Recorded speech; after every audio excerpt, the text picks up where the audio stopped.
Boa tarde, gente. Tudo bem com vocês? Hoje é sexta-feira, 14 de 8 de 2020. Como é sexta-feira, uma sexta-feira a gente estuda História, na outra Geografia e na outra Ciência. E hoje nós vamos estudar História, tá certo?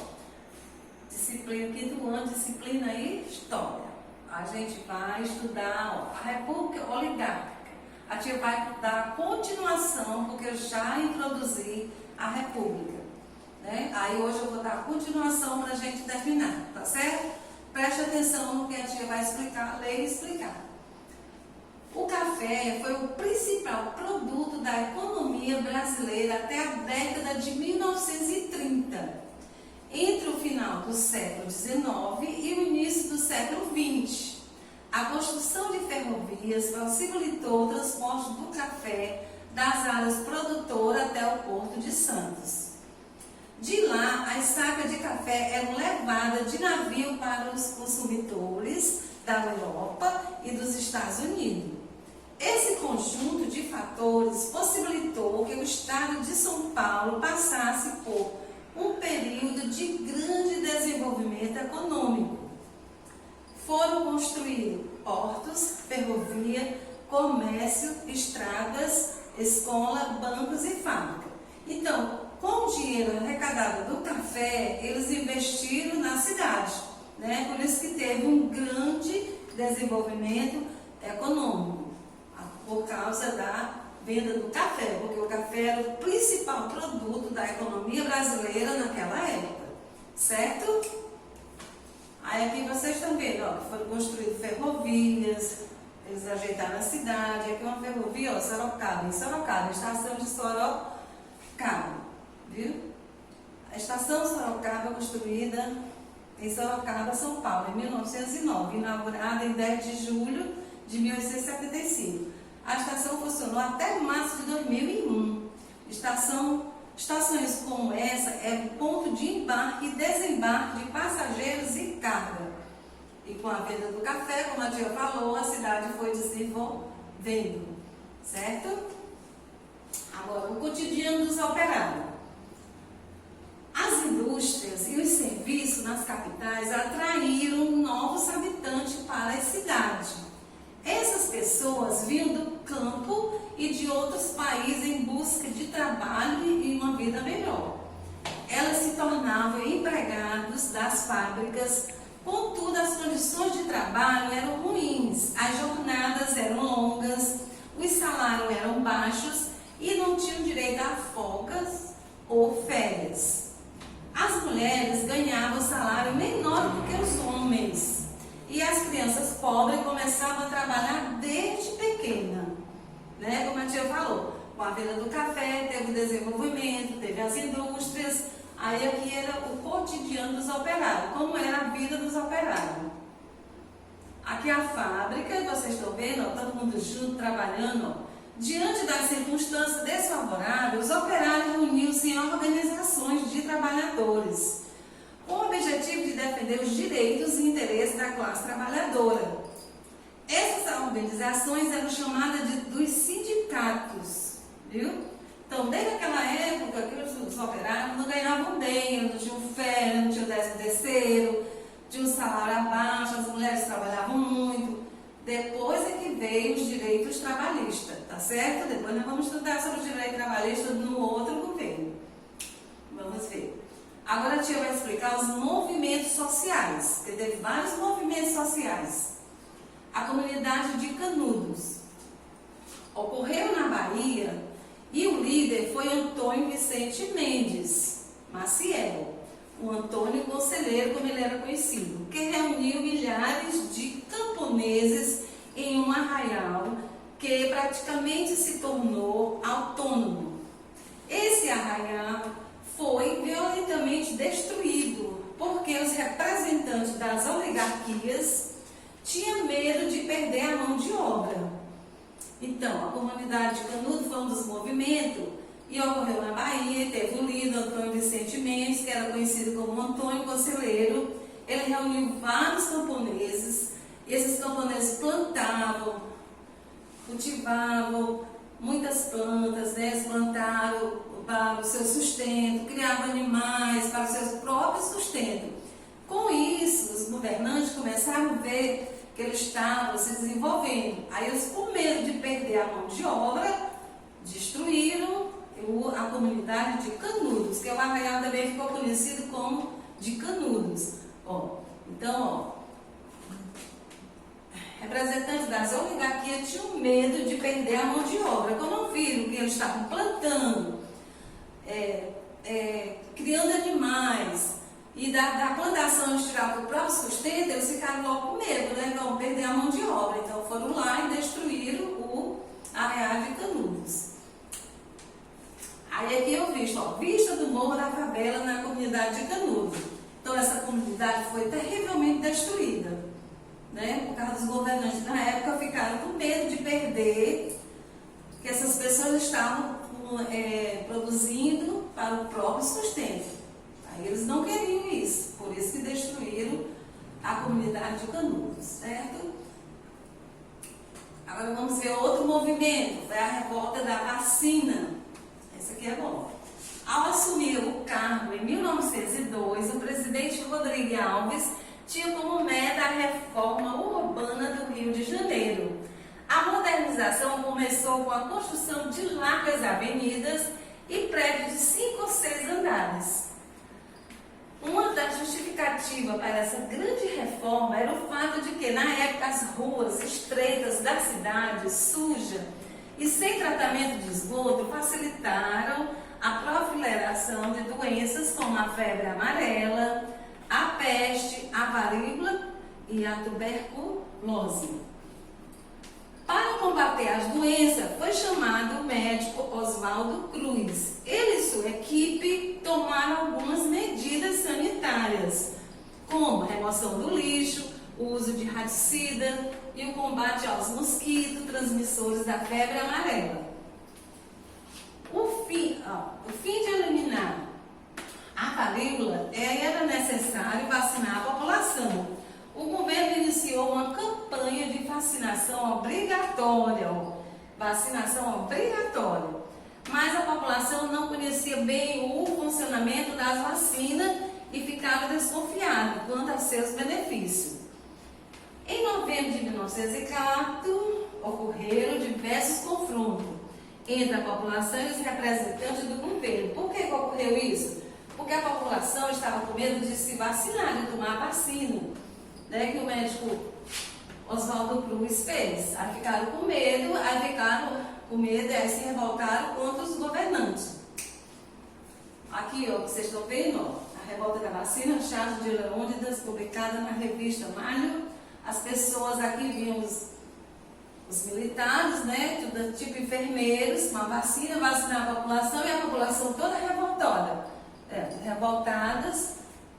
Eles se protegiam com o quê? Com várias coisas, né? Enxada, panela, ninguém queria se vacinar, porque eles tinham medo de tomar essa vacina.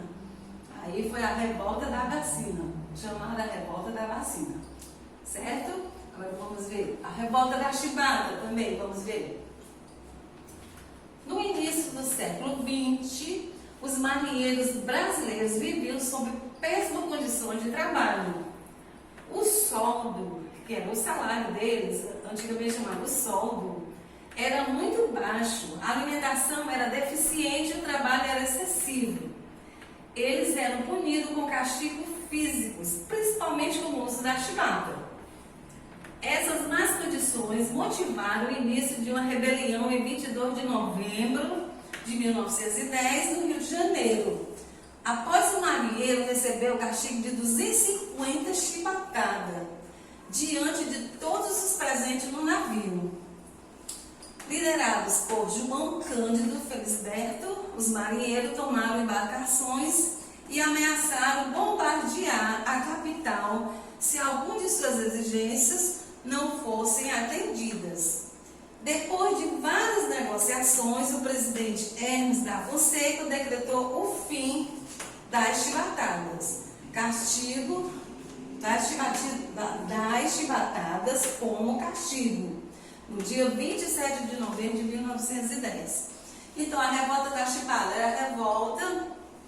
foi a revolta dos marinheiros. Por quê? Porque eles tinham péssima condição de trabalho, a alimentação era deficiente, o trabalho era excessivo, e quando eles não trabalhavam direito, eles eram punidos com castigos físicos. E qual era o castigo? O uso da chibata. Aí aconteceu que um marinheiro não trabalhou direito, aí pegaram esse marinheiro, castigaram com 250 chibatadas diante de todos presentes no navio. Aí todos se revoltaram. Não vamos fazer assim, vamos revoltar. O que foi que eles fizeram? Tomaram as embarcações e ameaçaram bombardear a cidade se o presidente não tomasse uma posição, né? Até que ele decretou o fim da chibatada como castigo no dia 27 de novembro de 1910. Já pensou em tomar 250 chibatadas? Você como ele não morreu. Então, aqui eles pegaram o navio, apontaram para a cidade e eles iam bombardear a cidade se o presidente não tomasse a posição. Marinheiros encorajados em São Paulo, uma das embarcações tomadas durante a revolta da chibata. Então, eles se revoltaram com razão.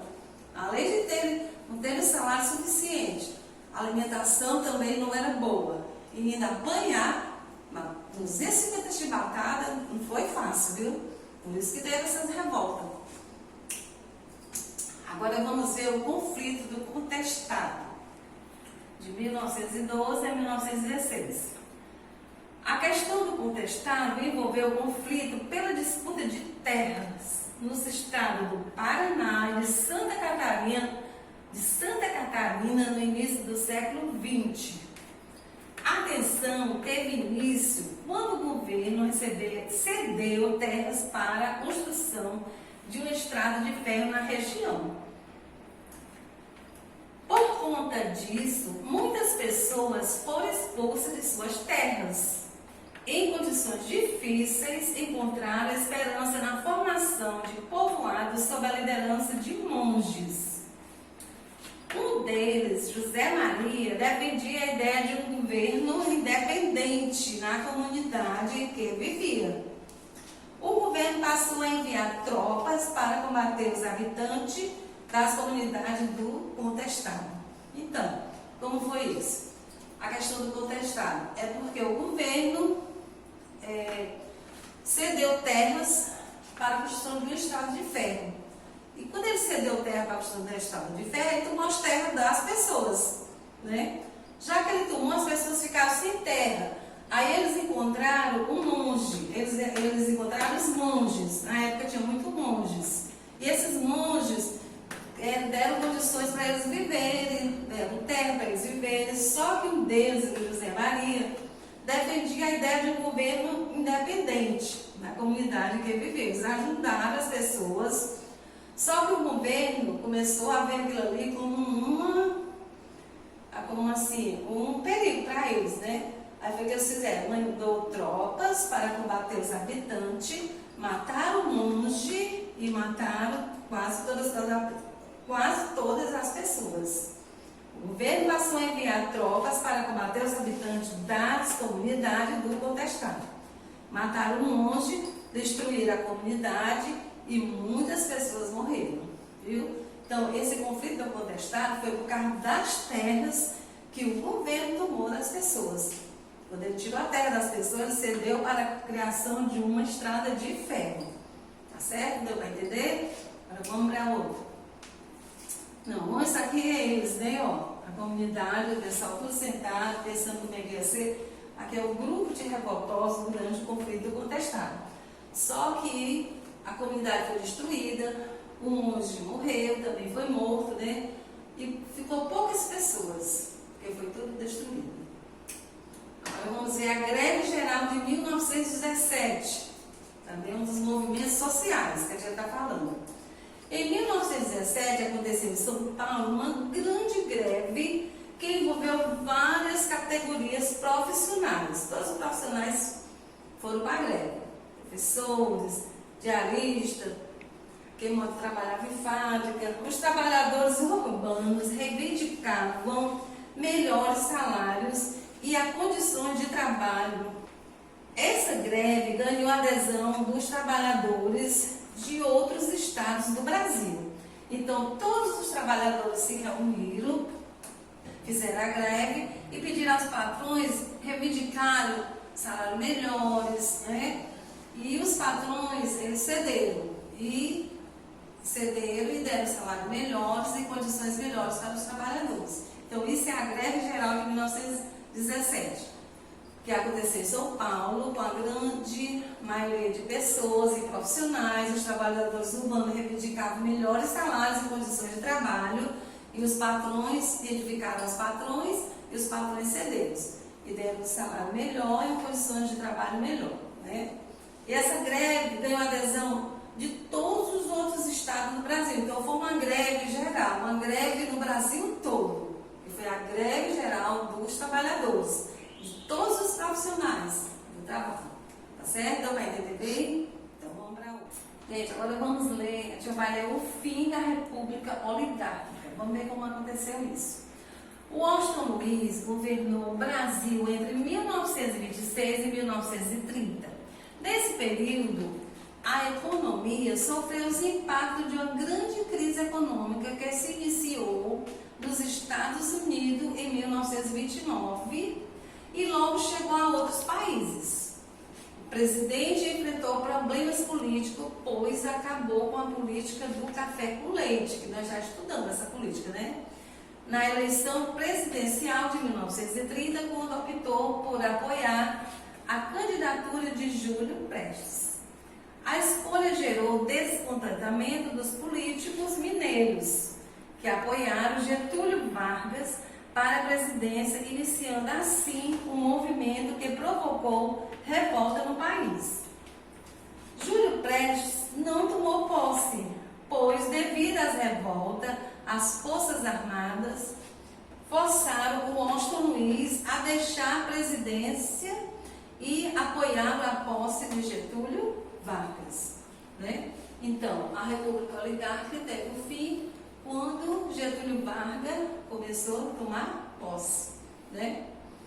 Porque as Forças Armadas forçaram o Washington Luiz a deixar a presidência e apoiaram a posse de Getúlio Vargas. Aí, sendo assim, o fim da República Oligárquica. Aqui vocês estão vendo Getúlio Vargas no centro, caminhando em Ponta Grossa, Paraná, 17 de outubro de 1930, dia antes de assumir o governo. Ao lado dele, os militares, Galdino, Luiz Estevam e Aristides. Então, a República Oligárquica terminou com a posse de Getúlio Vargas. Aí agora nós vamos estudar a Era Vargas, tá certo? Gostaram? É um pouco comprido, mas dá para entender bem direitinho. Agora vamos para a nossa atividade de casa. Atividade de casa, livro de história, página 39, ó. Observe a imagem e responda. Vamos observar essa imagem e responder. A obra retrata um lugar na cidade ou no campo? Justifique sua resposta. A obra retrata um lugar na cidade. Por quê? Porque a gente está vendo casas, edifícios, tá certo? Agora vamos para outra página. Página 40. Diversas mudanças ocorreram no Brasil no início do século XX. Que elementos na paisagem retrata mostram alguma dessas mudanças? Aí você vai olhar lá a foto e vai escrever. Os edifícios, uma antena, indica a urbanização pela qual está passando a cidade do Rio de Janeiro, retrata na pintura. Em sua opinião, essa obra pode ser considerada representante do modernismo? Aí você responde sim ou não e diz por quê. O músico Heitor Villa-Lobos compôs a música instrumental O Trenzinho do Caipira, que mais tarde recebeu uma letra do poeta Ferreiro Goulart. Leia um trecho dessa letra e responda as perguntas em seguida. Você vai ler o texto e responder essas perguntas. Com base em seus conhecimentos, levante o hipótese para explicar por qual motivo o trem corria. A letra diz que o trem passa pela serra, pela terra e pelo mar. Que relação pode ser estabelecida entre esse caminho e a economia do Brasil na Primeira República? Que ele fala das mercadorias transportadas, sobretudo o café, que costuma vir do interior para descer a serra e seguir para o litoral, de onde era transportada para outros países. Página 42. Qual a importância das vacinas, em sua opinião? É muito importante a vacina para combater as doenças, né, gente? Já pensou se já tivesse criado uma vacina para o coronavírus? Se tivesse criado a vacina, todos nós já estaríamos aqui na escola estudando, não é? Agora vamos aqui, 43. Por que a revolta dos marinheiros ficou conhecida como a revolta da chibata? Não é? A reivindicação deles foi atendida? Aí você vai, como a tia explicou, aí vocês vão responder aqui, tá certo? Aí vamos para a página 45. Leia a frase a seguir e faça o que se pede. Subline de azul as frases que referem apenas ao movimento de canudo. O que for referente ao movimento de canudo, você subline de azul. Subline de vermelho as frases que se referem apenas ao movimento do contestado. Ocorreu no sul do Brasil, vermelho. Viu? Subline de roxo as frases que se referem aos dois movimentos. Roxo, bem aqui, desagradou ao governo republicano, tinha lideranças religiosas, roxo, viu? E o vermelho aqui, ocorreu no início do século XX. Sobre os movimentos sociais da República Oligárquica, marque V nas frases verdadeiras e F nas falsas. A revolta da vacina, a revolta da chibata e a greve geral de 1917 ocorreram em áreas urbanas, verdadeiro. O movimento ocorreu apenas no norte do Brasil. Canudo e contestado ocorreram em áreas rurais. Aí vocês vão dizer se é verdadeiro ou falso. Os movimentos ocorreram apenas no sul do Brasil. Aí vocês que vão responder. Agora, a tia já deu muita dica. E aqui. Preencha os espaços abaixo com as palavras que completam o texto. O final da década de 1920 no Brasil foi marcado por transformações na economia e na política. Na economia, o país foi afetado pela crise econômica de 1929.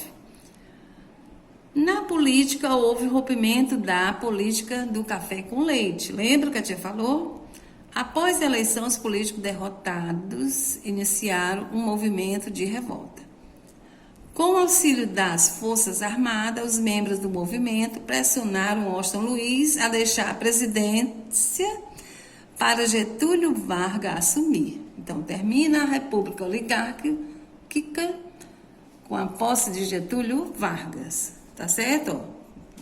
Que os membros do movimento pressionaram Washington Luiz a deixar a presidência para Getúlio Vargas assumir. Certo? Foi boa a aula de hoje? Vocês gostaram? História é bom, né? É só ler. Muita coisa pra gente estudar, gente. Bom final de semana para vocês. Segunda-feira a tia tá aqui de volta. E um abraço bem apertado. Um beijo. E até segunda-feira, se Deus quiser. Tchau, gente.